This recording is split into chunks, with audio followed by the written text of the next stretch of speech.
part of forgiveness is just saying, Lord, I trust you with that person. I don't know enough to be God. I don't know enough to deal with that person righteously. So I'm just going to give them to you, and I trust you. Unforgiveness is saying, I don't trust you. Listen, I love this statement.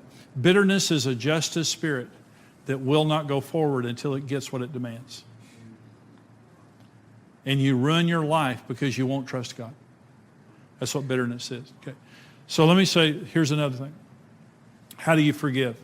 Bless the person you haven't forgiven and pray for them until you're healed and free. So Luke 6:27-28. I say to you, love your enemies, do good to those who hate you, bless those who curse you, pray for those who spitefully use you. Okay.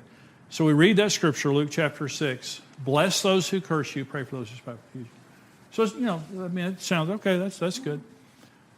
But the actual practice of it is disgusting. It's just disgusting. So, I'm not a hater. I've never been a hater, but there have been 2 or 3 people I just hated, in my life. And when I became pastor in a church in Amarillo, I was 28 years old. I'd been in business, and the pastor of the church left. They asked me to take over the church. It was a 1,000-member church. I had no experience, never been to seminary or anything, and I took over this church. Well, the people were sweet to me, most of them. But there was a guy in the church that didn't like me and didn't want me to be the pastor of the church. And he actively campaigned against me being the pastor of the church. Well, I was afraid. I was full of fear. Fear of failure, fear of rejection, fear, fill in the blank. I was full of fear. And I wanted to be the pastor, and it excited me at the thought of being the pastor. But I was not qualified, didn't have any experience. I was struggling to answer questions and stuff. Well, this guy's campaigning against me all the time this is going on. Well, I hated him. I just got to where and he would sit, I would be preaching, and he would sit in a prominent place in the middle of the sanctuary and go to sleep during my sermon. And let everybody know, this guy's boring, get rid of it. And so I had a little dungeon in my heart, and I drug him down in there about 10 times a day and beat up on him. I just tortured him. I waited to see his obituary in color with multiple pictures.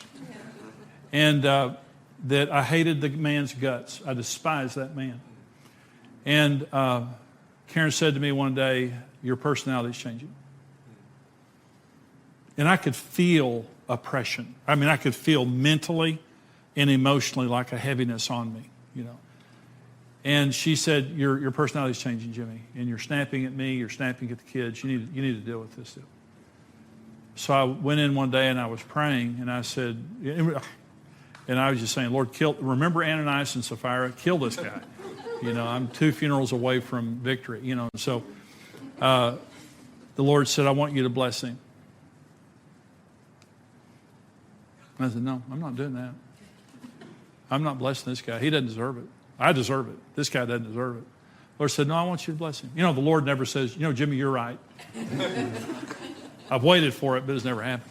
But I want you to bless him. I said, no, I'm not blessing him. The Lord said, yeah, you're going to bless him. Well, I did it, but I did it like this. I had my fingers crossed. Okay, bless him. The Lord said, no, you pray for him like you pray for you.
You pray for his business, you pray for his marriage, you pray for his family, just the way you pray for yourself.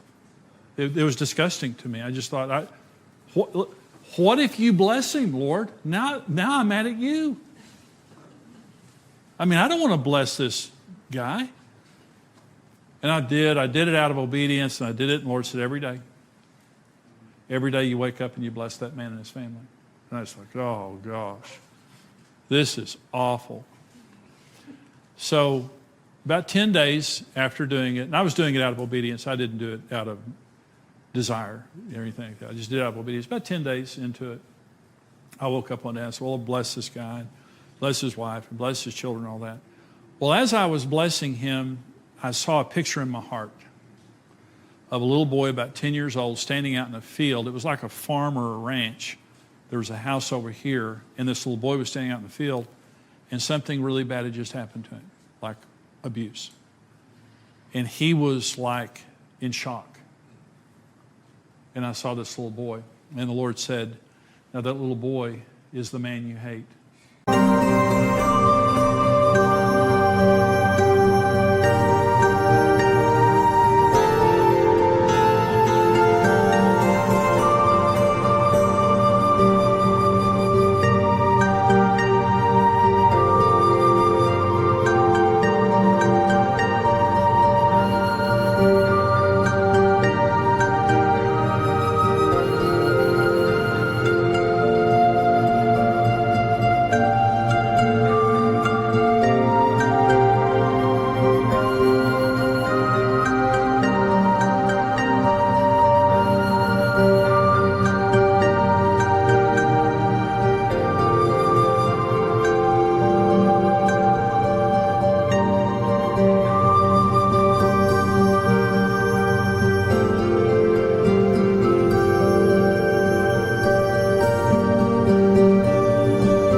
And you see him for what he did to you. I see him for what was done to him.